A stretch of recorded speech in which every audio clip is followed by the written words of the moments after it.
Assalamualaikum warahmatullahi wabarakatuh. Hai anak-anakku kelas 9.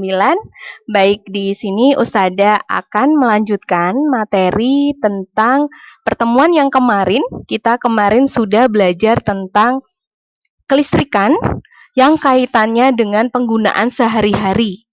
Baik dari kelistrikan secara dinamik, kemudian kelistrikan pada tubuh, kemarin kita belajar tentang kelistrikan pada syaraf, dan sekarang kita akan belajar tentang kelistrikan khususnya pada hewan-hewan listrik.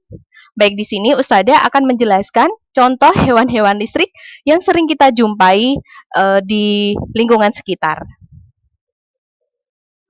Hewan-hewan listrik yang pertama yaitu adalah ikan belalai gajah. Kalian bisa melihat di sini, ikan belalai gajah itu memiliki ciri yang pertama mulut panjang bentuk belalai gajah. Kemudian terdapat organ bagian ekor yang mampu menghasilkan listrik yaitu sel elektropak. Prinsip kerjanya adalah sel elektropak merupakan sel yang menghasilkan muatan negatif pada bagian dalam dan muatan positif pada bagian luar saat ikan belalai gajah dalam keadaan beristirahat. Arus listrik akan muncul pada saat otot ikan berkontraksi. Pada saat itu, ikan mampu mendeteksi keberadaan predator dan mangsanya. Kemudian, hewan listrik yang kedua adalah ikan pari elektrik. Ikan pari elektrik mampu mengendalikan tegangan listrik yang ada pada tubuhnya. Di sini ikan pari elektrik menghasilkan tegangan 220 volt yang setara dengan tegangan listrik yang ada di rumah. Keren sekali ya, ternyata Allah menciptakan hewan-hewan listrik ini sangat bermanfaat dan memiliki kelebihan dan kekurangannya masing-masing. Hewan listrik yang ketiga adalah hiu kepala martil. Hiu kepala martil memiliki ratusan ribu elektroreseptor atau sel penerima rangsang listrik. Dan hiu kepala martil ini memiliki dua fungsi. Yang pertama, menerima sinyal listrik hingga 0,5 miliar volt. Kemudian bisa menggunakan juga kemampuan untuk mendeteksi sinyal listrik, mengetahui letak mangsa di bawah pasir, menghindari keberadaan predator, dan untuk mendeteksi arus laut yang bergerak sesuai medan magnet bumi.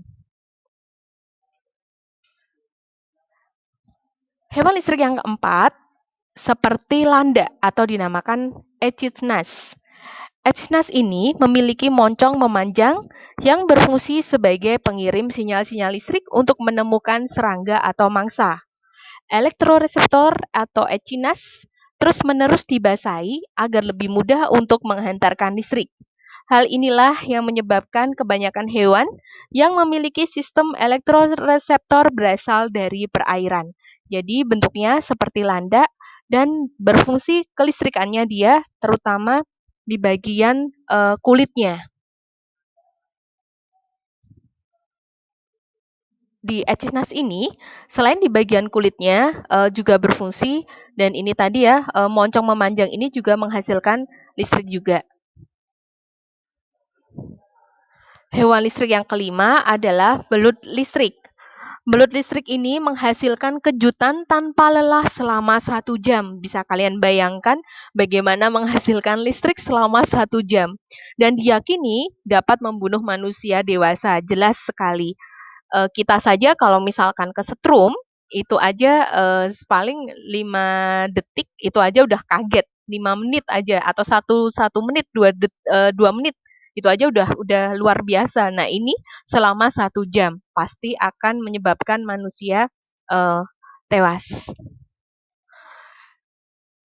Dan hewan listrik yang keenam adalah lele elektrik. Lele air tawar yang berasal dari perairan tropis di Afrika ini memiliki kemampuan untuk menghasilkan listrik hingga sebesar 350 volt. Jadi ini yang nomor 2 setelah ikan pari. Kalau ikan pari tadi 220 volt, kalau lele elektrik sebesar 350 volt. Besarnya energi yang dihasilkan lele elektrik sama seperti energi listrik yang diperlukan untuk menyalakan komputer selama 45 menit. Baik, anak-anak, demikian tentang materi pembelajaran mengenai hewan-hewan elektrik. Nanti Ustadzah akan berikan game bagaimana cara kalian untuk memahami konsep tentang hewan-hewan elektrik atau hewan-hewan listrik. Terima kasih, sampai bertemu pada pertemuan selanjutnya. Wassalamualaikum warahmatullahi wabarakatuh.